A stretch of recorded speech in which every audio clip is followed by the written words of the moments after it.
far as the chaos we find ourselves in these days, it's difficult to say which side pulled the trigger first. Erusia deployed an automatic intercept system with drones. Osea implemented long-range attacks to bypass them. So Erusia decided to sabotage Osea's communications and navigation technology. Erusia couldn't launch a satellite themselves, but they were still able to hack the software of the Osean transmission and navigation systems. Before Osea even noticed, half of their satellites were hijacked. That's when things got ugly. In an attempt to knock out each other's capabilities, both forces launched fighters loaded with anti-satellite missiles at the same time. Only military satellites were targeted. However, their destruction created a debris field in orbit, which wiped out scores of other satellites, both private and government-owned. What kept the world relatively sane up to that point had been free-flowing data and information. But now, those were gone. All that remained was chaos and confusion. Government and civilian broadcasts and transmissions were cut off. The flow of information had ceased.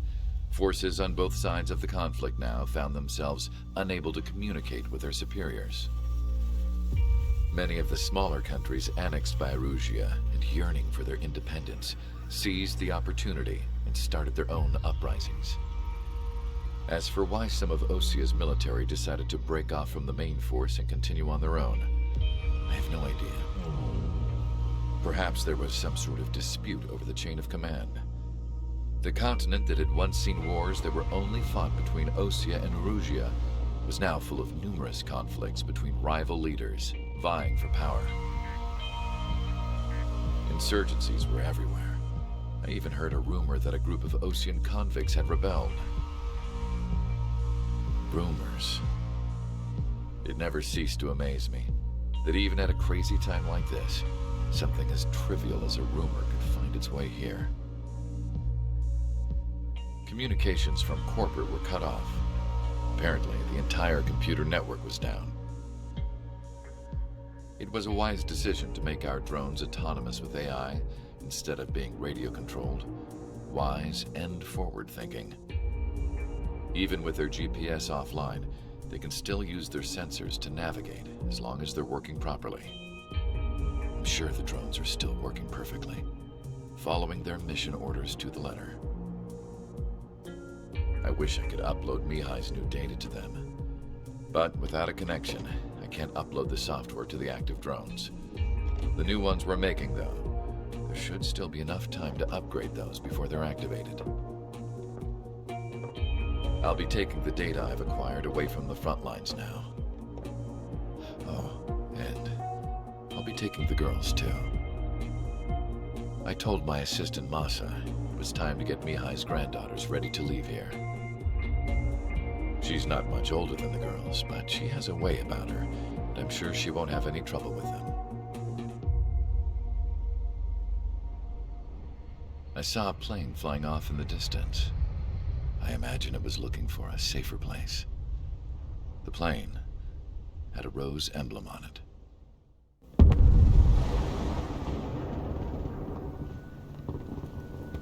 The island we went to was supposed to have been secured by the ground forces. They hadn't gotten a handle on things by the time we got there, so now we were stuck in the middle of a half-assed campaign. My job was to get the planes ready for combat, making repairs and handing them over to our troop of cons. Thing is, the enemy still had the hangars. The comms were still down, so none of us knew what the hell was going on. The last transmission I heard before everything went to shit was that some prisoners from an Osean military penal unit rioted and managed to escape. They stole some jets and now they were flying around, taking out their former allies left and right. I wonder if any units like ours were out here, creeping around. Hearing the Osean jets firing at each other overhead chipped away at morale. Since the radio was out, it was quiet. I liked it better that way. All I heard was the gunfire. Here we were, walking around carrying rifles. We were pilots, damn it. Friendly fire will probably kill us. You know things are desperate when the guards that used to lock us into solitary are now telling us it's better we all stick together. I guess they think our odds of surviving this war are better that way. After walking for miles across the battlefield, we came across the wreckage of a plane. Passenger, not military. I knew that rose. It was an Erusian liaison plane. The guards' dogs smelled something and took off. They led us to a cliff. And the bodies. Today, I lost everything. When Osea attacked our capital, my father, a man who was never really suited to being the king, was killed. I was to be flown out of the war zone to safety, but the plane was shot down by rebels. The entire crew was killed in the crash. Soldiers appeared and one shot at me. My dog went after him and shot him to pieces. He was my best friend. After all those speeches I gave about working together for peace, I thought everyone felt the same as I did.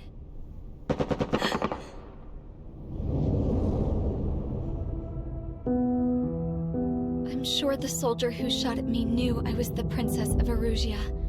He was Erusian too. More soldiers have come. Now, there is no one left to protect me. I am so numb, I cannot move. I watch as one of their dogs approaches. It sniffs mournfully at my dead friend. I wonder if it grieves for him as much as I do. I can barely think. I feel weaker by the minute. I don't know who these soldiers are with, but I managed to take a sip of the water they gave me. How long have you been here? Somehow, I muster the courage to answer the woman's question. I tell her I've been there 3 days. They gather around me with grim looks on their faces. What would they do if they knew I was the Erusian princess? After searching the cockpit of the plane, the woman who spoke to me before came back to me.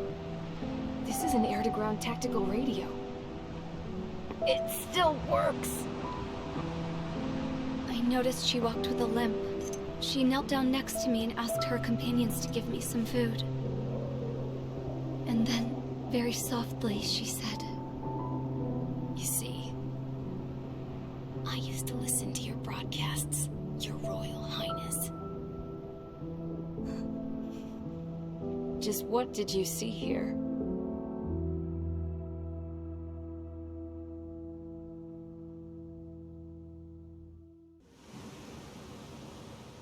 We found a boat, then sailed away from the island.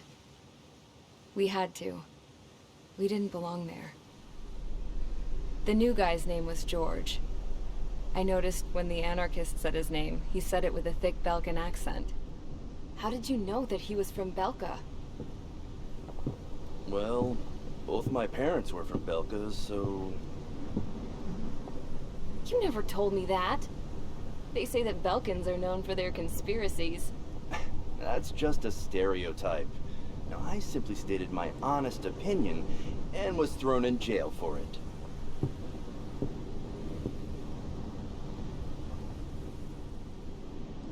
The princess sat there looking miserable. That was a dumbass stunt she pulled back there, but it got us on this boat.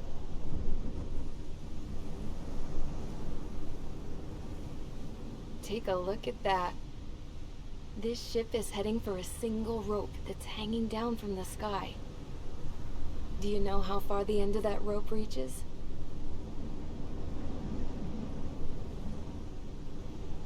outer space. No. It is a direct connection to the very potential of mankind itself. Or at least it was until war erupted.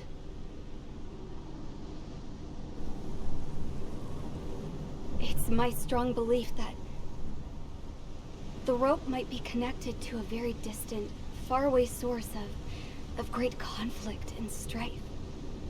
Even long before the war, the whole world started falling apart once Harling began trying to build it. I often wonder what was going through Harling's mind when he was trying to destroy the very thing that so many people were sacrificed in order to create. Sacrificed? What do you mean? Have you seen all of those countless old space shuttles on Tyler Island that are no longer in use? Yeah. I always thought of them as a good source of scrap.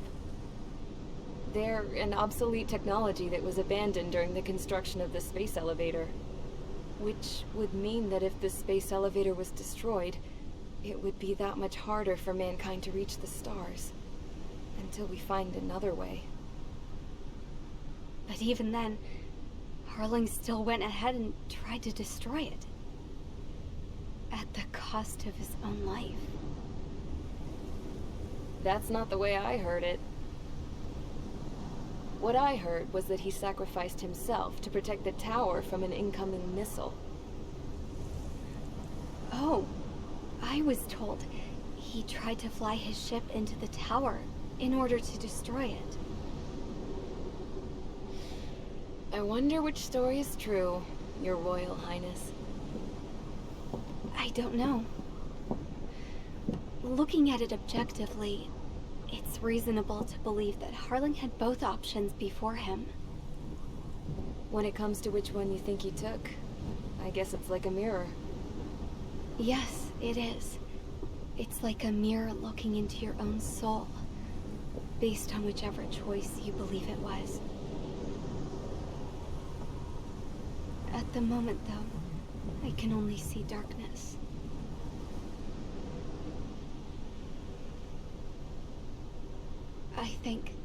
I think that thing should be destroyed.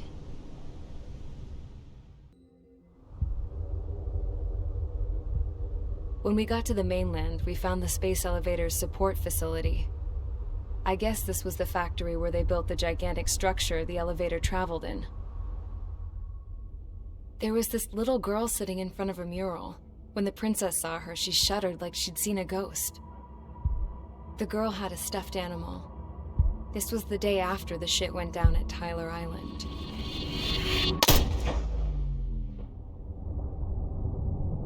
She walked right up to the princess, took her hand, and led her into the factory. One thing's for sure, they knew each other. The factory'd been converted to a production line for Erusian drones. It was fully automated and chugging along, making drone after drone after drone.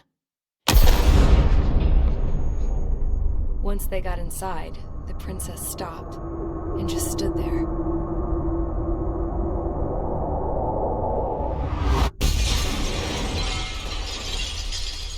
Another girl was there with a man in a lab coat. He was trying to use his keyboard, but she wouldn't let him. She took a data chip and threw it on the ground. Then she walked over to us and took the gun from the prison guard's holster. She pulled the trigger and destroyed the chip.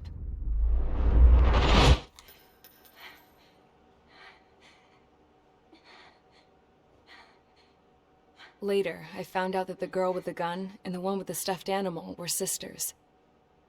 They were also the granddaughters of Mihai A. Shalaji, the legendary pilot. Gramps used to talk about him. He said Mihai was the top ace from 2 wars ago. Know any Belkans? Because this guy was a Belkan, and they love to stir shit up. Pitting nations against other nations is a particular favorite of theirs, along with developing hyper-advanced technology. That's right. I'm Belkan, born and raised. My country is gone now. Rather than surrender to its enemy, Belka detonated 7 nuclear weapons on its own soil. My people scattered around the globe, living in the shadows of other countries. We had a new purpose: to breed wars. The theory was that through war, we could achieve our destiny and our revenge. I had just finished inputting Mihai's data when his granddaughter came in. She destroyed the only copy I had of the information I squeezed out of him. The girl loved Mihai. No one knew more than her just how hard I pushed her grandfather for that data, how much I made him sacrifice in the process. I promised his granddaughters that his efforts were not in vain, that it could end this terrible war. But in the end, it only caused more chaos and despair. We were responsible for all this damage, all this tragedy. Now, we were going to pay for it. The Erusians, once our allies, would see to that. I had lost the drive to continue my work, even before I noticed Mihai's granddaughters eyeing me with suspicion that one day. I should have stopped then, for all our sakes. Mihai's granddaughter tossed the gun aside. She said if she resorted to killing, she'd just end up like the rest of us.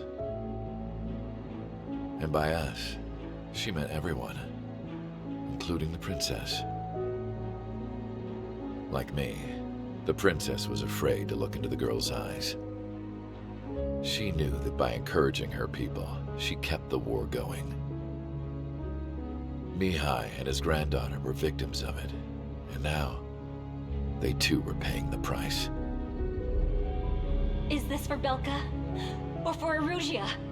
My grandfather had only one wish, to continue soaring through the endless skies. That was the only place where he felt alive. But I don't even have a country to call home, let alone the sky. The Black Forest, the lake, they are no longer mine. Even though those lands were once cherished by my late mother. We have to learn to put that sense of nostalgia behind us and behave like mature adults. My homeland. She's right. It feels so far away now. The woman with the rifle approached me. She was focused on more pressing issues. I checked the computer. All of the data on the legendary Ace had already been installed. No, I pulled it before it was completed. However, there are 2 aircraft that are already scheduled to be manufactured based on that data. We must destroy the factory. This isn't the only one. There are more facilities just like it, and the 2 planes containing the data will be manufactured at one of those facilities. So, this place runs on solar power that the space elevator generates, right? How about the others? We can destroy the space elevator and cut the power to them. First things first, let's take this one out. I'll show you which locations to target.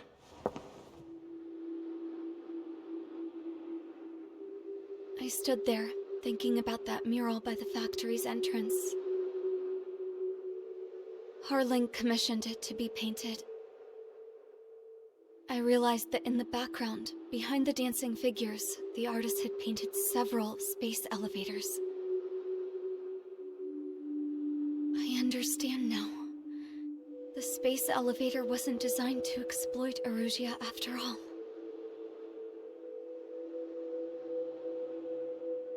Good. And afterwards, we'll bring down the space elevator itself. No matter why it was built, right now, it's the root of this chaos. I wonder Yes? which path you would choose when looking at Harling's mirror.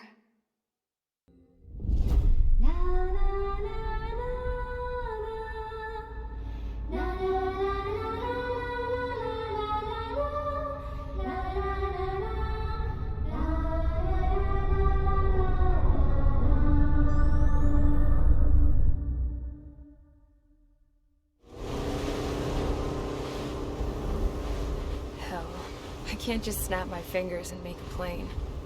Believe me, I wish I could. Right now, we needed one. Bad. When we were coming over on the boat, I remember seeing an aircraft carrier.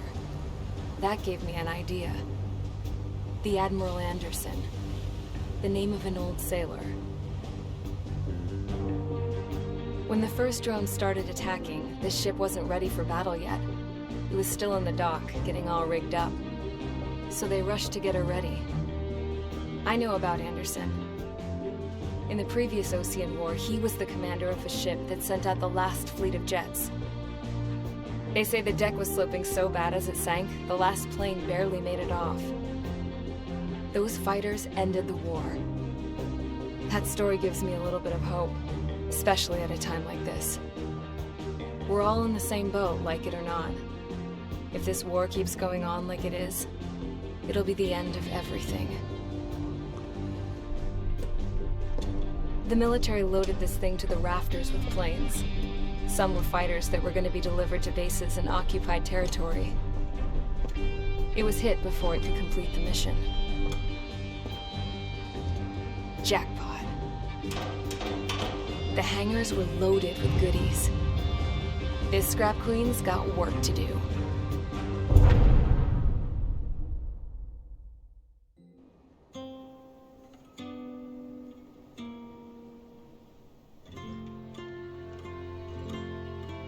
The refugees built the settlement for themselves at the base of the space elevator.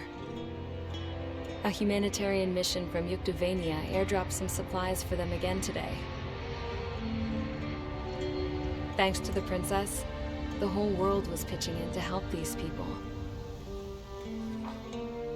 Handing out the relief supplies would have been a perfect gig for that anarchist dude. But since he's dead now, the job went to the guy from Belka, George. I guess Tabloid got that new system he wanted in the end.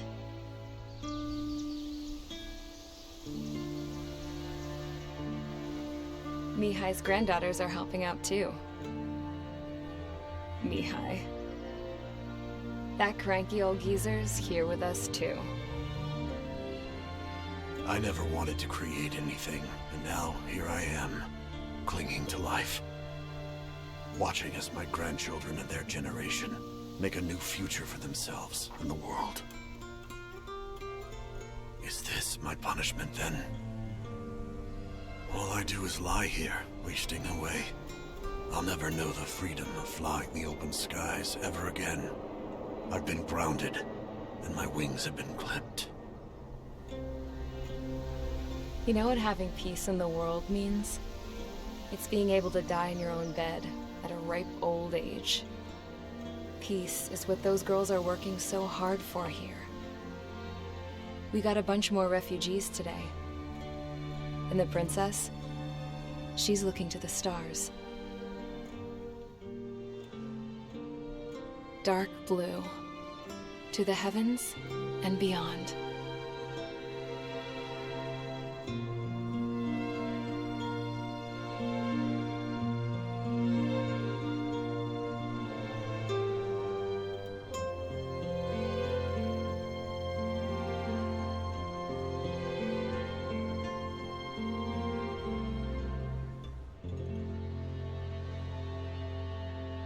Can you hear me?